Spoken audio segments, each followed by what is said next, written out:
After a 7-week hiatus, Better Call Saul resumed exactly where it left off, in Jimmy and Kim's apartment, with Howard Hamlin dead on the floor and Lalo Salamanca holding the murder weapon. We soon learn that the silkiest Salamanca, a highly charismatic sociopath, has arrived with an elaborate scheme, one that he presumably has fine-tuned during many days hiding in Albuquerque's sewage system. He will send an unwilling assassin across town to fire at Gus Fring, thus ensuring that the cavalry is dispatched to Jimmy and Kim's condo.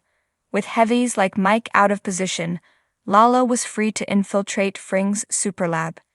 It was a plausible plan, and it strained credulity just once. When Lalo enters the laundromat that hides the superlab, he manages to evade the surveillance system, designed to prevent the very incursion he is pulling off. This is sold as fortunate timing for Mr. Salamanca, who doesn't seem to realize that he was nearly seen on video camera. After that, the action follows the same logic as a Western, a realm in which the improbable is expected. Gus determines that Lalo is inside the laundromat about 4 milliseconds before Lalo starts shooting Gus's armed security. Then Gus delays his own execution with a monologue about the venality and stupidity of the Salamancas, a tactic that gives him time to kick a lighting cable, plunge the lab into near-total darkness, and retrieve the handgun he secreted during an earlier visit. Your faithful recapper needed to re-watch the shootout 3 times to see that, yes, Gus does find his gun and fire at Lalo. If we were not plainly in the realm of a high noon-style showdown, one might wonder how a killer as accomplished as Lalo missed Gus, given the advantage he had. He squeezed off a few shots before Gus even reached his weapon. The reality is that Gus had a terrific advantage in this confrontation, and it had nothing to do with his chops as a marksman. He couldn't die because he is alive for Breaking Bad. He had a future to live out. It's the reason that authentic suspense has been sporadic, at best, since Better Call Saul started. For instance, Jimmy has had some close calls. He is nearly murdered by Tuco Salamanca in the debut episode of the show. He nearly expired from heat stroke in the desert hauling millions of dollars in a sack last season, but the tension in such existential moments is not the nail-biting variety. Everyone knows Jimmy is going to live. Which is what makes the death of Lalo so fascinating. With 5 episodes left, the principal plot driver, Lalo's quest for revenge, is no longer driving what's left. Only Hector knows that Lalo was alive.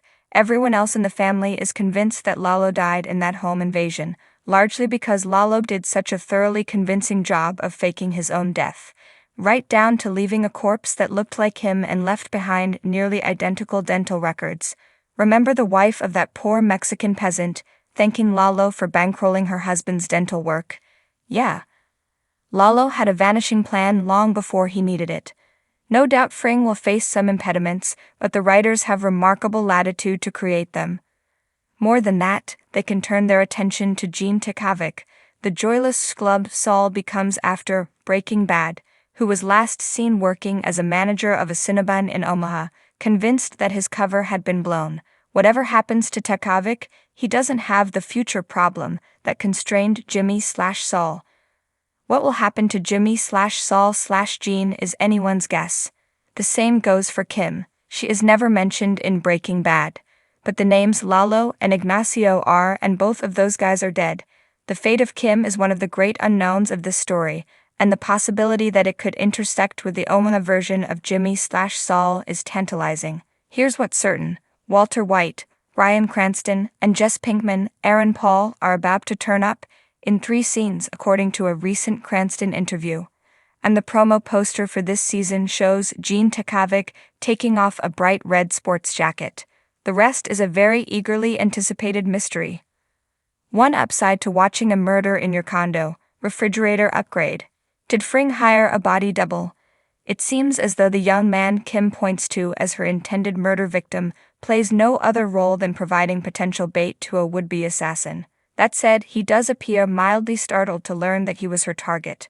Right before the shooting starts in the superlab, Fring makes a prediction to Lalo that Hector will be the last Salamanca alive, and that before he dies, he will know I buried every one of you.